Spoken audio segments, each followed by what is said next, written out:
우리가 살아가면서 수많은 유혹과 또 시험을 만납니다.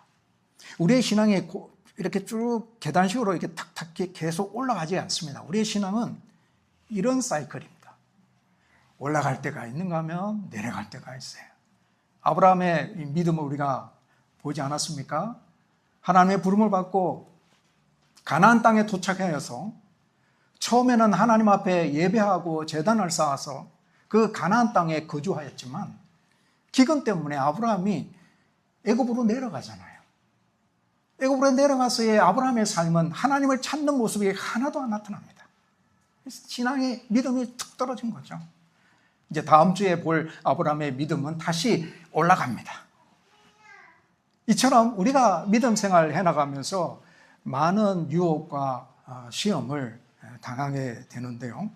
때로는 내가 약해서 또 능력이 부족해서 시험 들기도 하고 또 유혹에 넘어져서 낙심하기도 합니다. 그러나 예수님께서 마귀에게 시험을 받으신 것은 능력이 부족해서가 아니에요.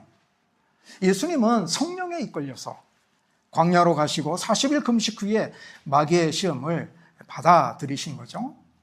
인류의 대표자인 아담은 마귀의 유혹에 실패했잖아요. 그래서 아담의 후손으로 태어나는 모든 사람은 그 실패한 그 죄에 떨어지게 되었어요. 아담의 후손은 모두가 아담이 죄인이 된 것처럼 죄인이 되었어요. 그러나 마지막 아담으로 오신 예수님은 이 마귀의 시험을 이기십니다. 그래서 예수 그리스도를 영접하는 자는 누구든지 이제는 죄인이 아니라 의인으로, 마귀의 지배를 받는 자가 아니라 하나님의 자녀로 살아갈 수 있는 생명의 길을 예수님께서 열어주신 것을 보게 됩니다.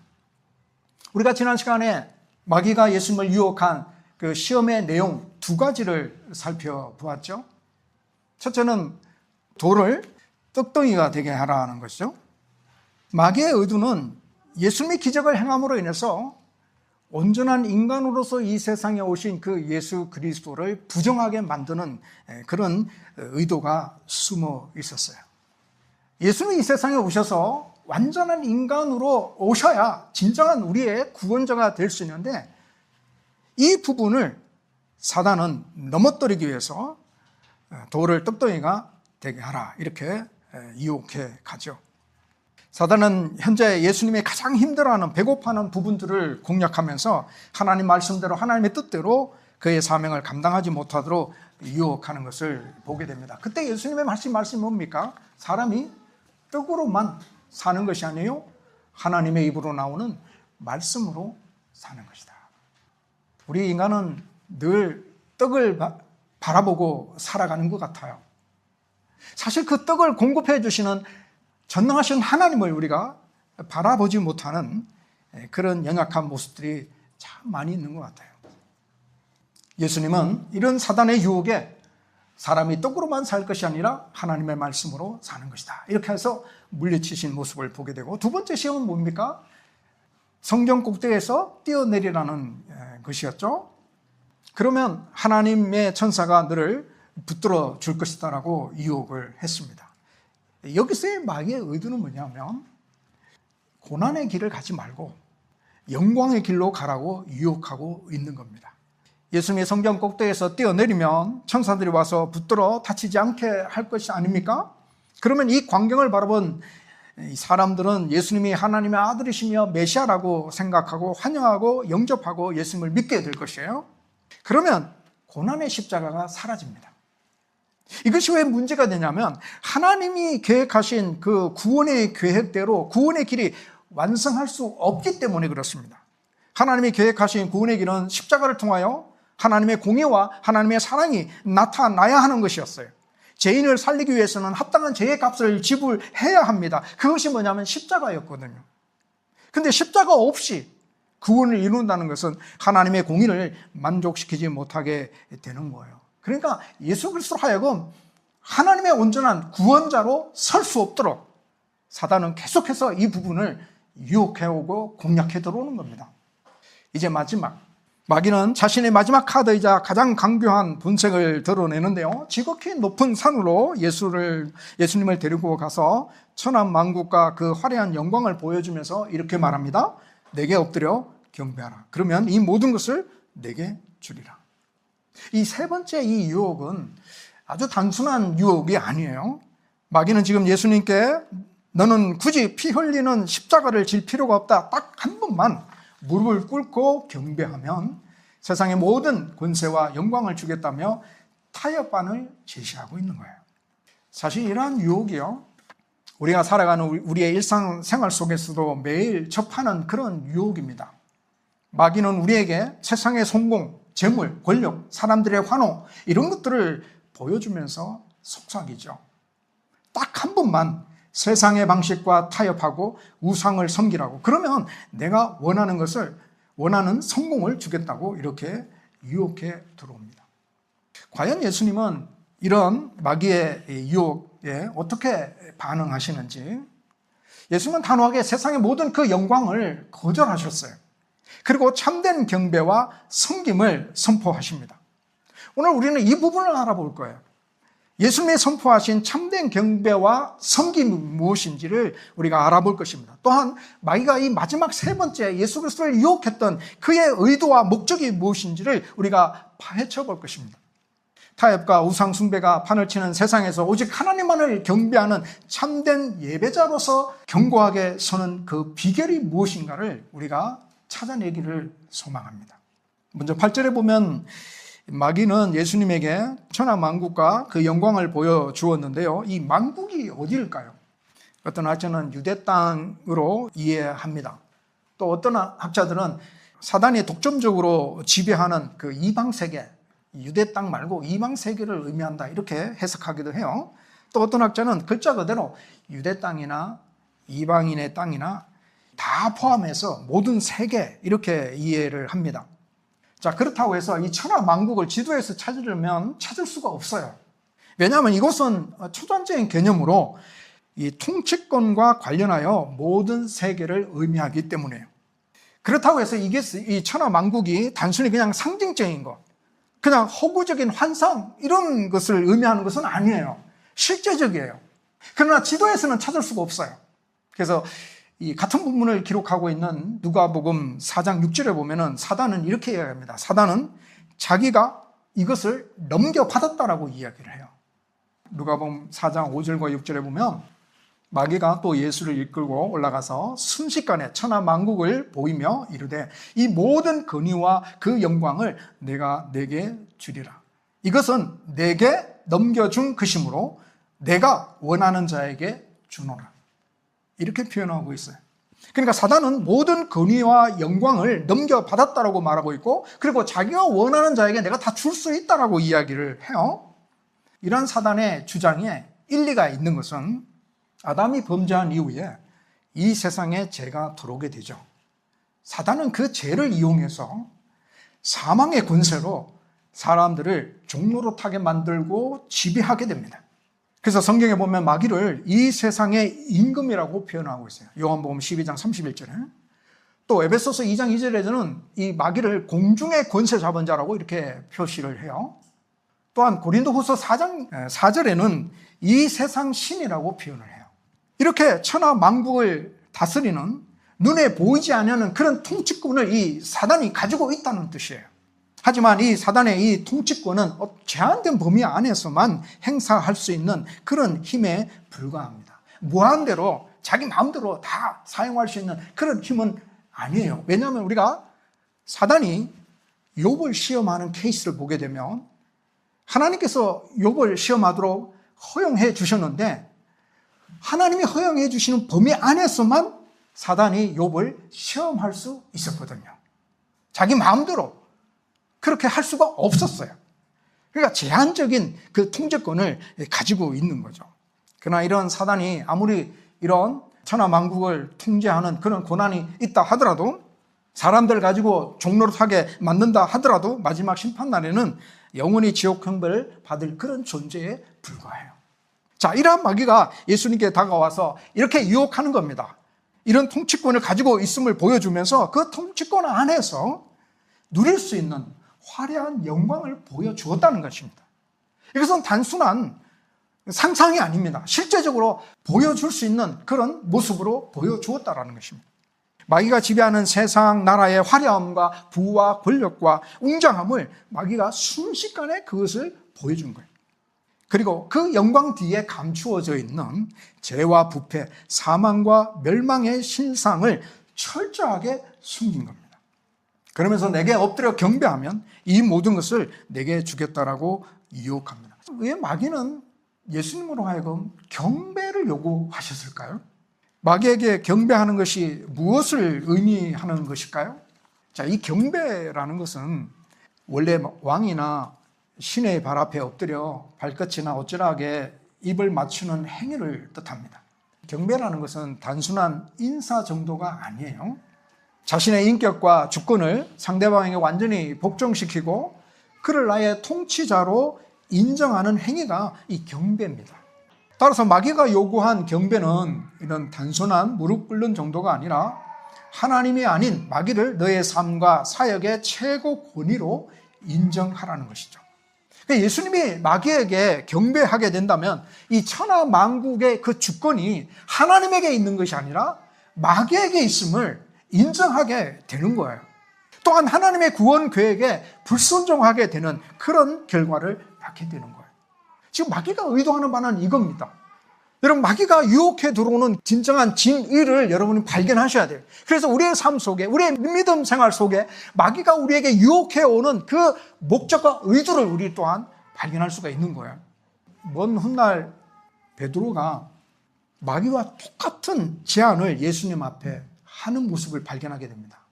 예수님께서 자신이 십자가에 죽으실 것을 제자들에게 이야기를 했을 때 베드로가 마태복음 16장 22절에 보면 이렇게 이야기해요. 베드로가 예수를 붙잡고 항변하여 이르되 주여 그리 마옵소서 이 일이 결코 죽게 미치지 아니하리이다.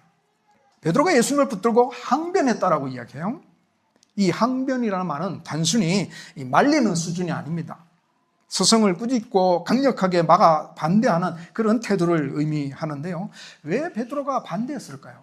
예수님께서 이제 나는 십자가에 못 박혀 죽을 것이야 라는 그 십자가의 구속의 사역을 이야기했을 때 왜 베드로가 반대했을까요?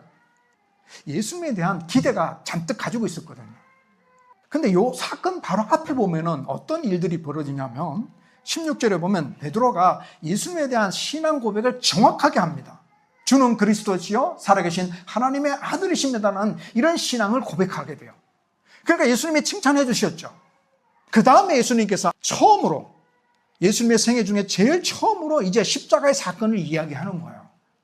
앞으로 내가 십자가를 지게 될 것이다. 십자가에 내가 죽을 것이다 라는 사실을 이야기한 거예요. 그때 베드로가 돌아서서 예수님을 항변한 겁니다. 베드로는 정말 정확한 신앙을 고백했지만 그가 이해하고 있었던 그리스도에 대한 이해가, 메시아에 대한 이해가 예수님과 달랐어요.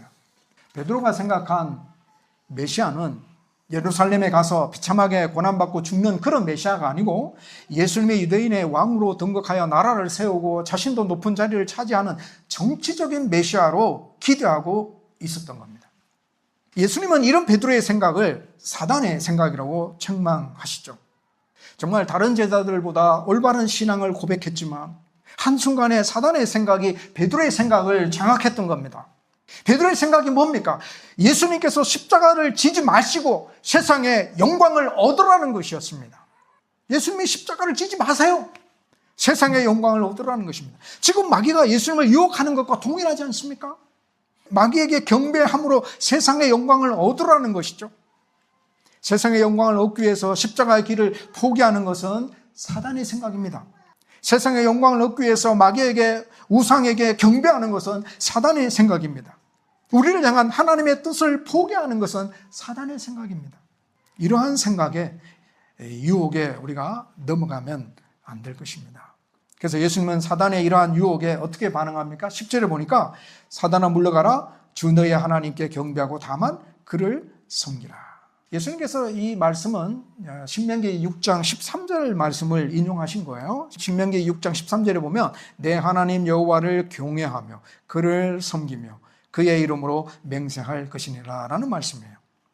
예수님께서 이 말씀하신 이 말씀의 핵심은 뭐냐면 오직 우리의 경배의 대상은 하나님 한 분밖에 없다라는 선언입니다. 사람이 경배할 대상은 마귀도 아니고 다른 어떤 피조물도 아니고 오직 천지 만물을 창조하신 하나님만이 경배의 대상이 되신다라고 선언하신 겁니다. 그래서 이 사실로 인해서 마귀의 유혹을 물리치신 거죠. 하나님이 주신 십계명에도 보면 우리가 어떻게 신앙생활을 해야 되는지 잘 드러나는데요. 하나님이 주신 십계명 중에 1계명과 2계명. 1계명에 보면 너는 나 외에 다른 신들을 내게 두지 말라. 2계명은 너를 위하여 새긴 우상을 만들지 말고 그것들에게 절하지 말며 그것들을 섬기지 말라. 하나님 외에 다른 신을 두지 말고 우상을 만들지 말고 절하지 말고 섬기지 말라라는 이 말씀은 우리의 경배의 대상은 오직 하나님 한 분밖에 없다라는 이야기입니다. 그래서 우리 기독교는요, 유일신 하나님을 믿습니다. 자, 이 말을 잘 이해해야 돼요. 우리는 유일신 하나님을 믿어요. 이 말이 뭐냐면 하나님 외에는 다른 신이 없다는 뜻이에요. 이 사실을 우리가 잘 믿어야 종교다원주의에 빠지지 않습니다. 종교다원주의가 굉장히 다른 종교를 포옹하고 또 용납하고 함께 어우러지는 아주 다정한 모습이 있지만 사실은 그 속엔 진리는 무너진 겁니다. 종교다원주의는 뭐냐면 모든 종교는 다 똑같다는 겁니다. 불교도 같고 기독교도 같고 천주교도 같고 몰몬교도 같고 다 신을 찾아가는 거고 구원의 길을 찾아가는 건데 다 괜찮다라는 겁니다. 예를 들어서 부산에서 서울 가는 길이 한 길만 있냐 이거예요. 여러 길이 있지 않느냐. 너는 이 길로 가지만 나는 이 길로 가. 그래 결국에는 서울에 도착하면 되지 않느냐라고 이야기하죠. 이게 종교다원주의입니다. 근데 뭐가 문제예요? 뭐가 틀렸어요? 천국에 가는 길은 오직 한 길밖에 없습니다. 그게 문제예요. 성경에서 말하고 있는 오직 구원의 길은 예수 그리스도를 통하여서만이 가는 겁니다. 다른 길은 천국에 갈 수 없다라고 성경 분명하게 기록하고 있거든요. 근데 종교다원주의는 너 종교도 좋고 우리 종교도 좋고 다 같이 협력하자. 이런 미닝이기 때문에 우리의 기독교는 유일신 하나님을 믿습니다. 오직 하나님만이 참 하나님이시고 하나님 외에 다른 신들은 다 우상에 불과하다라는 것을 인정하는 겁니다. 구약 성경에 나오는 기생 라합이 있죠. 이 사람은 하나님에 대해서 잘 모르는 사람이에요. 근데 이스라엘 나라가 가나안 땅을 점령해 들어가기 위해서 오는 가운데 요단강 동쪽에 있었던 시온과 옥에 행하였던 이스라엘의 역사를 보고 이스라엘 군대가 승리하는 것을 보고 기생 라합이 그들과 함께 하시는 하나님이 진짜 하나님이시다라는 사실을 신앙을 고백하는 내용이 나옵니다.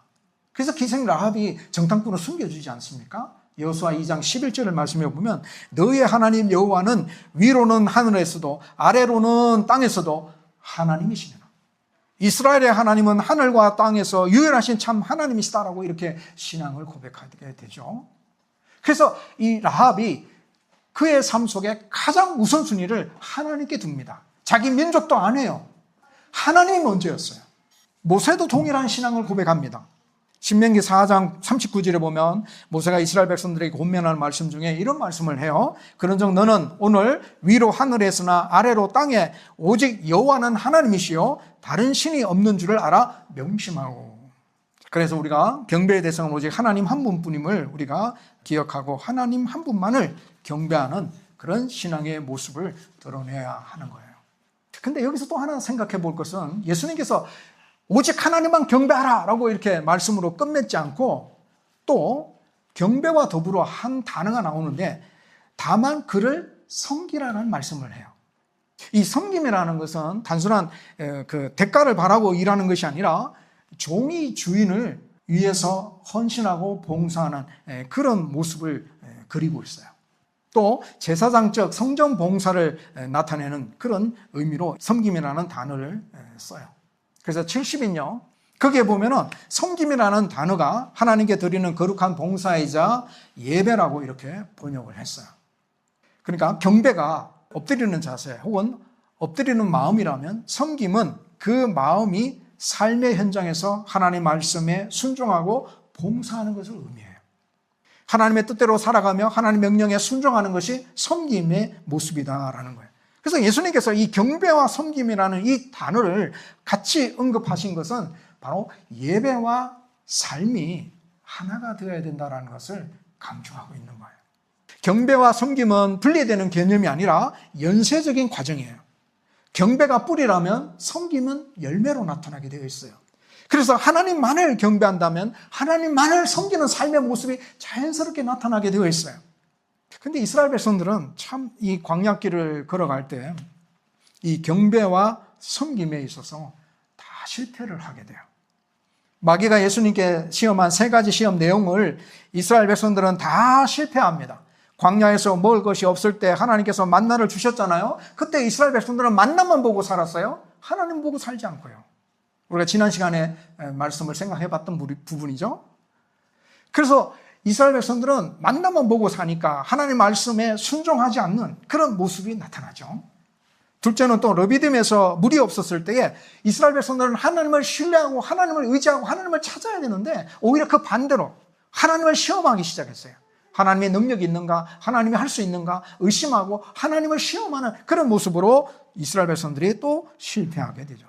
그리고 세 번째는 시내산 아래에서 이스라엘 백성들은 금송아지를 만들어 놓고 이것이 하나님이다라고 이렇게 섬기는, 우상을 섬기는 그런 모습으로 나타나게 되죠. 그래서 이스라엘 백성들은 이 경배와 섬김 가운데 이 3가지 모든 시험에 실패하는 모습을 보게 됩니다. 그러나 마지막 아담으로 오신 예수 그리스도는 광야 40일 동안 금식하신 후에 마귀의 시험을 완벽하게 말씀으로 이기시는 모습을 보게 됩니다. 그래서 예수 그리스도 안에서 새롭게 창조된 하나님의 백성들은 마귀의 시험에 실패하는 자가 아니라 예수 그리스도 안에서 승리하는 자임을 보여주고 있는 겁니다.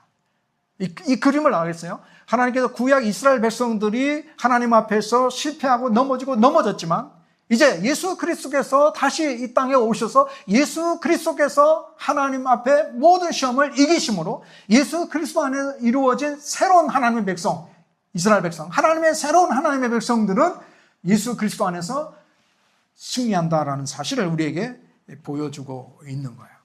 그래서 우리는 예수 그리스도 안에서 하나님을 경배하고 하나님을 섬기는 삶을 살아갈 수 있는 자들이다라는 거예요. 자, 그렇다면 우리는 정말 하나님만을 경배하고 있는지 정말 우리 자신에게 물어볼 필요가 있어요. 정말 우리는 하나님만을 경배하고 있는가? 세상에 속한 어떤 것들을 경배하고 있지는 않는지. 하나님보다 더 사랑하는 것을 성경은 우상 숭배라고 이야기를 해요.